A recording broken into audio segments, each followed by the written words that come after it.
Hello friends, എല്ലാവർക്കും പുതിയൊരു വീഡിയോയിലേക്ക് സ്വാഗതം.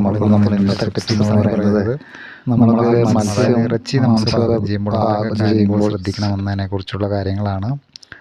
ആട്ടിൻകരൾ പാകം ചെയ്യുമ്പോൾ രക്തത്തിൻ്റെ ഗന്ധം ഉണ്ടാവാതിരിക്കാൻ പാകം ചെയ്യുന്നതിന് മുൻപ് 10 മിനിറ്റ് വിനാഗിരിയിൽ മുക്കി വെച്ചാൽ മതിയാകും.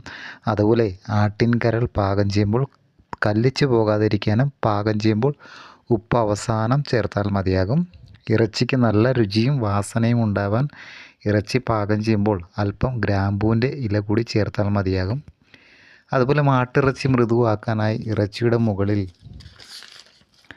പപ്പായയുടെ കറ നന്നായി തിരുമ്മി പിടിപ്പിക്കുക. ഫ്രിഡ്ജിൽ ഇറച്ചി സൂക്ഷിക്കുമ്പോൾ വലിയ കഷ്ണങ്ങളായി സൂക്ഷിച്ചാൽ എളുപ്പം കേടുവരാതിരിക്കും.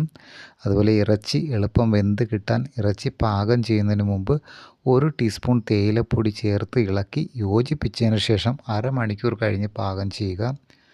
ഇറച്ചി മൃദുവാക്കുവാൻ ഇറച്ചി പാകം ചെയ്യുന്നതിന് മുൻപ് 1 മണിക്കൂർ ചൂടാക്കിയ മോരിൽ ഇട്ട് വയ്ക്കുക. വേറൊരു ടിപ്സ് എന്ന് പറയുന്നത്, ഇറച്ചിക്ക് മയം കിട്ടാൻ ഇറച്ചി വേവിക്കുമ്പോൾ കൂടെ കുറച്ച് കപ്പളങ്ങ കഷ്ണങ്ങൾ കൂടി ചേർക്കുക. കോഴിയിറച്ചി പൊരിക്കുമ്പോൾ നല്ല രുചിയും നിറവും കിട്ടാൻ കുറച്ച് പഞ്ചസാരയും വെണ്ണയും കൂട്ടി കലർത്തി പൊരിക്കുന്നതിന് മുൻപ് ഇറച്ചിയിൽ പുരട്ടുക. ഇറച്ചി നല്ലവണ്ണം വെന്ത് കിട്ടാൻ ഇറച്ചി പാകം ചെയ്യുമ്പോൾ അതിൽ ഒരു ചിരട്ട തല്ലി ഇട്ടാൽ നന്നായി വെന്ത് കിട്ടുന്നതാണ്. അതുപോലെ ഇറച്ചി കേടുകൂടാതിരിക്കാൻ വിനാഗിരിയും ഉപ്പും ചേർത്ത് മിശ്രിതമാക്കി ഈ മിശ്രിതം ഇറച്ചിയുടെ പുറത്ത് പുരട്ടി തണുപ്പുള്ള സ്ഥലത്ത് സൂക്ഷിക്കുക. 2 ദിവസം വരെ കേടുകൂടാതെ ഇരിക്കും. ഇറച്ചി നന്നായി വേകാൻ ഇറച്ചി പാകം ചെയ്യുന്നതിന് മുമ്പ് അരമണിക്കൂർ വിനാഗിരി ചേർത്ത വെള്ളത്തിൽ കുതിർത്ത് വയ്ക്കുക. മാട്ടിറച്ചിക്ക് നല്ല രുചിയും കൊഴുപ്പും കിട്ടാൻ മാട്ടിറച്ചി പാകം ചെയ്യുമ്പോൾ അതിലല്പം കൊഴുപ്പ് കൂടി ചേർത്താൽ മതി.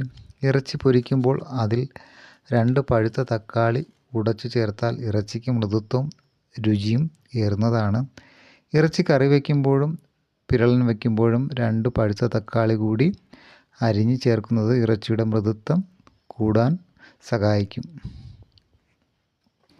അതുപോലെ തന്നെ ഇറച്ചിക്കറിക്ക് വെള്ളം അധികമായാൽ കറി തിളച്ചു കൊണ്ടിരിക്കുമ്പോൾ അല്പം മൈദ ചേർക്കുക. കറിക്ക് നല്ല കൊഴുപ്പും രുചിയും കൂടുന്നതാണ്.